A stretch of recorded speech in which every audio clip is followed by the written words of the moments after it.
The alchemy of everyday shadow work. Shadow work is not an esoteric ritual reserved for therapists, officers, or moonlit meditation cushions. It is a living practice that unfolds in the grit and grace of daily existence. To engage with the shadow is to turn ordinary moments into mirrors, where the unseen parts of ourselves emerge in the flicker of irritation, the heat of unexpected emotion, the déjà vu of repeating patterns. The key lies not in dramatic confrontations with inner demons, but in the quiet art of noticing, questioning, and ultimately befriending what we have long feared within. Consider the mundane scenario of road rage. A driver cuts us off, and suddenly we are gripped by a fury that seems to erupt from nowhere. In that moment, the shadow is not an abstract concept, it is a visceral reality. The intensity of the reaction often points not to the other driver's transgression, but to something within ourselves that feels unseen or constrained. Perhaps we've spent weeks swallowing our assertiveness at work, or perhaps the other driver embodies a carelessness we secretly envy. Shadow work begins when we pause to ask, why does this bother me so much? What does this reaction reveal about what I've disowned? The traffic jam becomes a classroom, the steering wheel an altar to self-awareness. Relationships serve as potent shadow catalysts. Romantic partners, friends, and even rivals often mirror back to us the very qualities we've exiled. The colleague whose arrogance grates on us may reflect our own repressed ambition. The friend whose neediness annoys us might reveal our discomfort with vulnerability.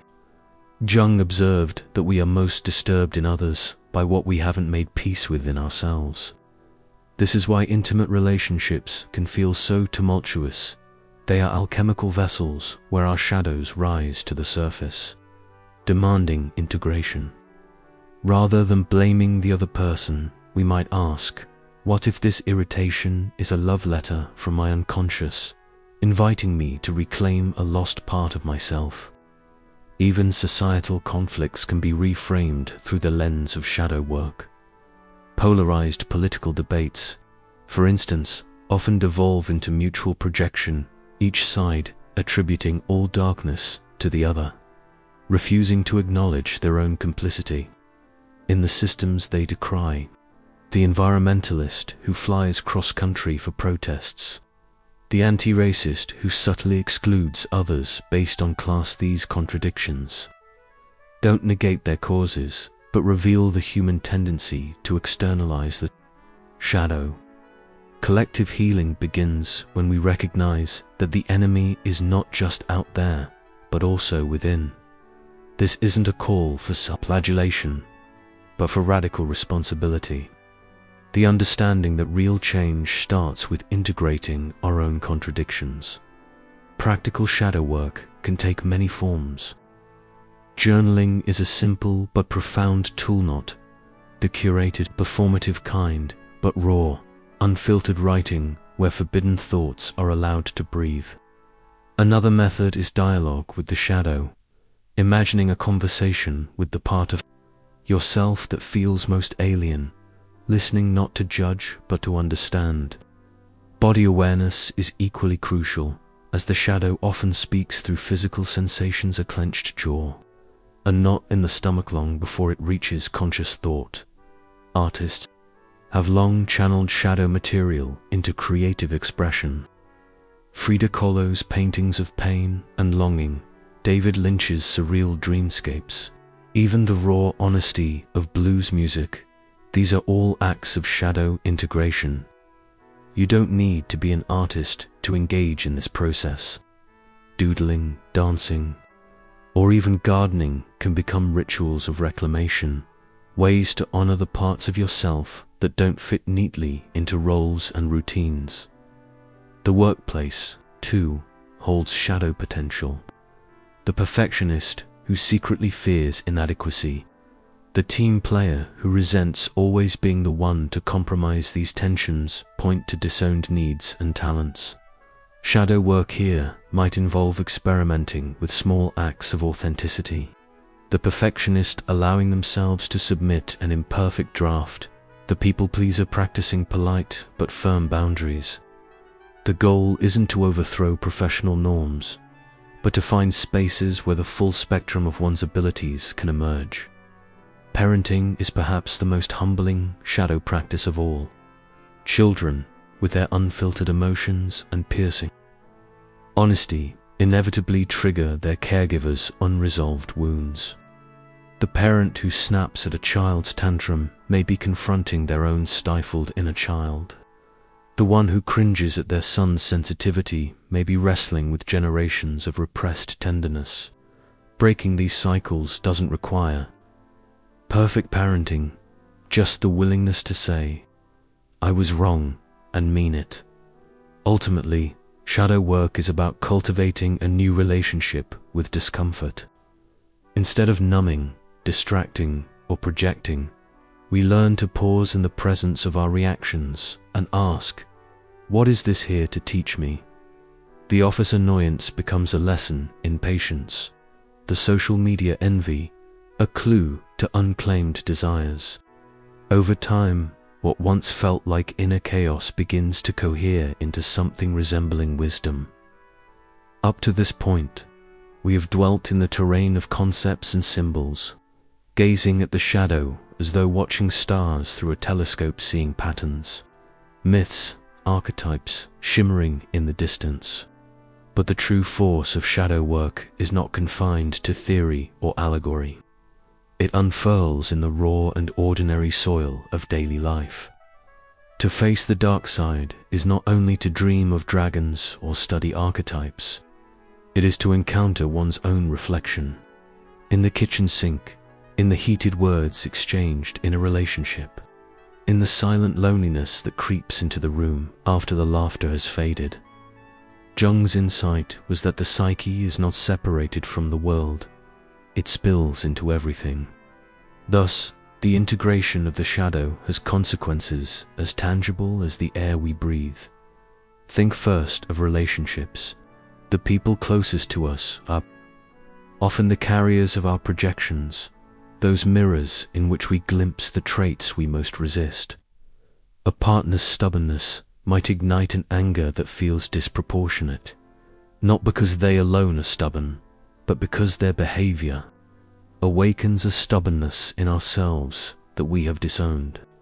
The shadow, when left unacknowledged, quietly dictates the scripts of our relationships. We accuse others of selfishness while repressing our own desires. We blame others for being cold while hiding from our vulnerability. But when we begin to recognize these projections, relationships shift. What once was a battlefield becomes a classroom. We discover that the other person is not our enemy but our mirror, and through them, we are invited to see what we have avoided within ourselves. Shadow work also touches our sense of authenticity. So many of us live as though wearing costumes, layering masks upon masks, until even we forget what lies beneath. We try to be agreeable, to be competent, to be strong, to be good. Yet these masks, useful as they are, often conceal vital energies. Exiled into the shadow, the person who suppresses anger may lose the ability to assert themselves. The one who represses their wildness may become rigid, controlled, lifeless. Integration is not about discarding masks altogether, but about loosening their grip. When the shadow is welcomed, authenticity emerges, not the performance of perfection, but the unvarnished presence of a human being who knows their flaws and their gifts, and who no longer fears to be seen as they are. There is a profound link between the shadow and creativity. The greatest works of art, music, literature, and innovation often emerge from encounters with the unconscious. Consider how many artists have wrestled with inner demons, channeling them into works that illuminate the human condition. When we deny the shadow, we cut ourselves off from this wellspring of imagination. But when we allow ourselves to enter its depths, we find untapped reservoirs of vitality. The anger once feared becomes the driving force behind social change. The grief once suppressed becomes the wellspring of poetry. The chaos once hidden becomes the seed of new visions. Integration allows us to transmute darkness into creation, suffering into beauty. On a broader scale, shadow work has implications for society itself. Whole cultures carry shadows, repressing truths that later erupt with violent force. History is full of examples: hatreds denied until they explode, injustices ignored until they demand reckoning. Just as individuals project their shadows onto others, so do nations. The demonization of the other, the scapegoating of minorities, the refusal to confront collective guilt all are symptoms of a shadow unacknowledged at the societal level. Jung warned that without consciousness, humanity risks being driven by these unconscious forces into destruction. Thus, shadow work is not only personal healing, but a form of cultural responsibility. Each act of integration ripples outward, contributing, however subtly, to the collective work of wholeness in the realm of everyday life. Shadow work also informs the way we approach conflict, failure, and discomfort. Most of us have been conditioned to avoid these experiences, to cover them with distraction, positivity, or denial. But the shadow teaches that discomfort is a guide, that conflict reveals what has been unspoken, that failure uncovers hidden patterns. To run from these experiences is to run from the shadow, and thus from growth. To turn toward them, however reluctantly, is to enter into dialogue with the unconscious. The frustration you feel at work, the envy you feel toward a friend, the shame that haunts you at night, each is a messenger, a fragment of the shadow knocking at the door. To ignore it is to live in exile. To welcome it is to step into integration. One might ask, what does this look like in practice? It may look like journaling with brutal honesty, allowing the words to spill without censorship until truths emerge that you did not know you carried. It may look like sitting quietly with an uncomfortable emotion instead of numbing it with distraction. It may look like asking in moments of projection, what is this person showing me about myself? It may look like therapy, where a trained guide helps navigate the labyrinth of the unconscious. It may even look like creative axe painting, dancing, writing not for an audience, but as rituals of dialogue with the shadow. These practices are not steps on a linear ladder, but doorways into the same house, each opening onto a room of the psyche that waits to be acknowledged. The integration of the shadow also reshapes our relationship with morality. Too often we imagine goodness as the absence of darkness, but Jung's vision was subtler. True morality arises not from denial, but from consciousness. A person who has faced their capacity for cruelty is less likely to act it out unconsciously. A person who has embraced their vulnerability can offer genuine compassion rather than performative kindness. Shadow work grounds morality in wholeness, not pretense. It is not about becoming saintly, but about becoming real, about acknowledging the full spectrum of human possibility and choosing with awareness rather than blindness. And what of the spiritual dimension? Here too, shadow work transforms. Spirituality without shadow work risks becoming escapism, a flight into light that denies half of reality. To meditate only on love and light while repressing anger and grief is to build a fragile structure destined to crack. But spirituality, grounded in shadow integration, is deep, resilient, and alive. It does not fear the darkness, for it knows that the divine is present in the night as well as the day. It does not cling to purity, for it understands that wholeness is richer than perfection. Shadow work, then, is not the enemy of spiritual practice but its foundation, the soil in which authentic awakening can take root. The implications of shadow work in the real world are vast and intimate at once. It is the quiet courage to admit, yes, I am capable of anger, envy, selfishness. And I am also capable of love, creativity, compassion, and wisdom. It is the willingness to see life as a mirror, every encounter an invitation to greater awareness. It is the choice to stop fleeing from discomfort and instead ask what treasure it conceals. It is the realization that by facing one's own shadow, one also contributes to healing the collective. For the world's darkness is nothing more than the sum of countless individual shadows left unacknowledged. This is the practical alchemy of shadow work, the transformation of ordinary life into a field of initiation where every conflict, every projection, every dream, every failure becomes a step toward wholeness. It is not easy and it is never finished, but it is the path of becoming fully human.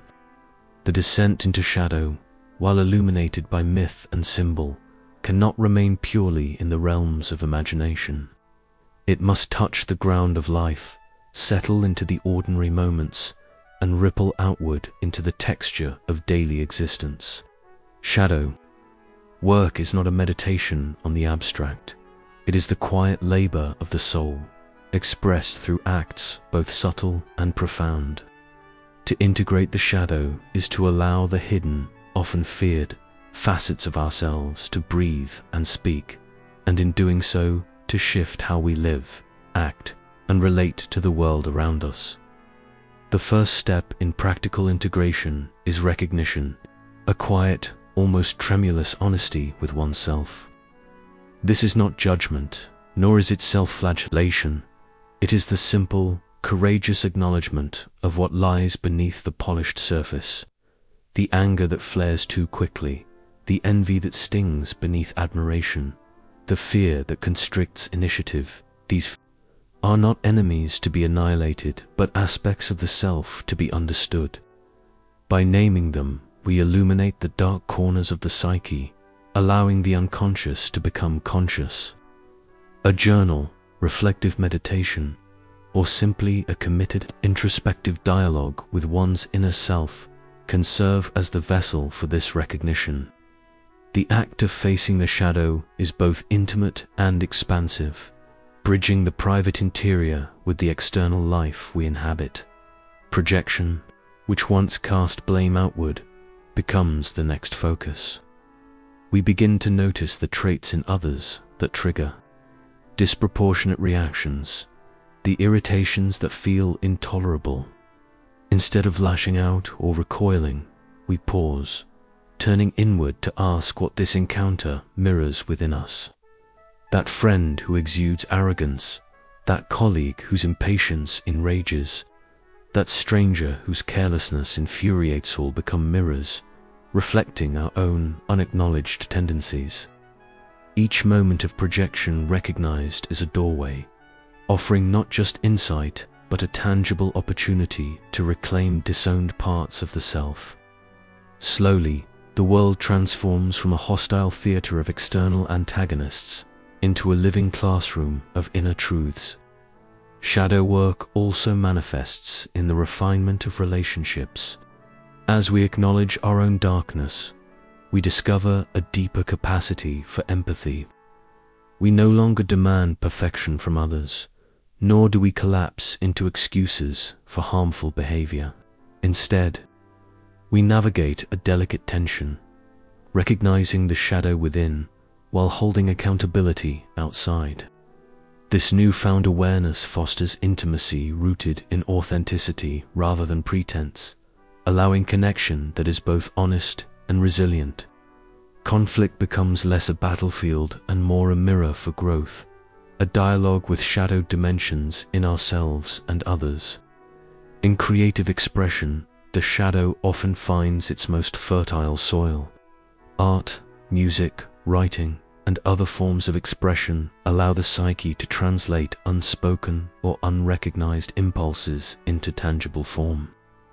The emotions we suppress, the rage, sorrow, desire, or longing, can emerge as brushstrokes, chords, or words that transform the private inner turbulence into universal resonance. The act of creation becomes a form of alchemy. The raw, shadowed material is transmuted into beauty, insight, or release. Here, the shadow is neither villain nor victim, but collaborator, offering energy and depth that a wholly conscious, repressed self could never access. Even daily choices can become exercises in integration. Moments of anger, fear, or shame become opportunities to pause and reflect. A sudden outburst at a loved one may be met with quiet inquiry.